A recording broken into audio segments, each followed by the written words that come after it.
Michael Kovrig, nice to see you. How are you doing? Very well, Jeff. Thank you. It's good to see you. Interesting times. Interesting times. So let's talk about that. I think for years, Canadians got used to, when it came to relations with China, wolf warrior diplomacy, hostage diplomacy.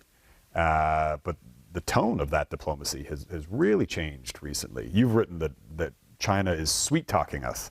What do you mean by that?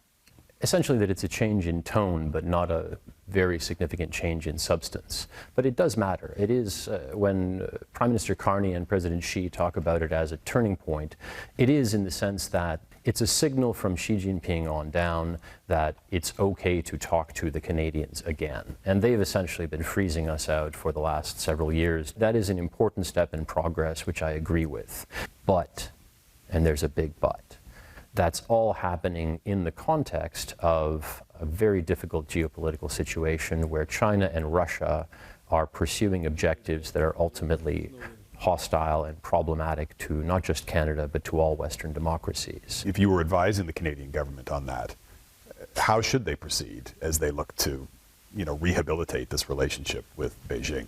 Canada is looking for means of driving economic growth, probably through trying to sell more commodities and energy and natural resources to China while managing dependency, not becoming too dependent on China in any one of those sectors or areas. The risk now in negotiations is that Canadian politicians, under pressure to try to alleviate the economic pain from the United States, rush into agreements with China that may deliver some economic benefits for Canadians in the short term, but have problematic implications for Canadian sovereignty, for our ability to make our own choices about our future, our freedoms. They want Canada to be silent on things like its aggressive behavior in the South China Sea, on its coercion and slow strangulation of Taiwan, on its support for Russia's invasion of Ukraine, on its transnational repression and other foreign interference activities, not only in Canada but around the world.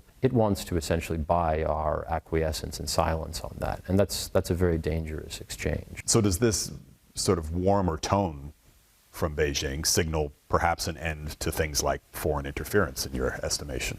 I mean, that's exactly the problem, right? Sure, it's better to have Chinese diplomats saying nice things and Xi Jinping smiling and shaking hands, but there's no evidence that, and there's no likelihood, I think, that the Chinese Communist Party is going to change its playbook, because the purpose of that playbook is to advance China's influence and power around the world.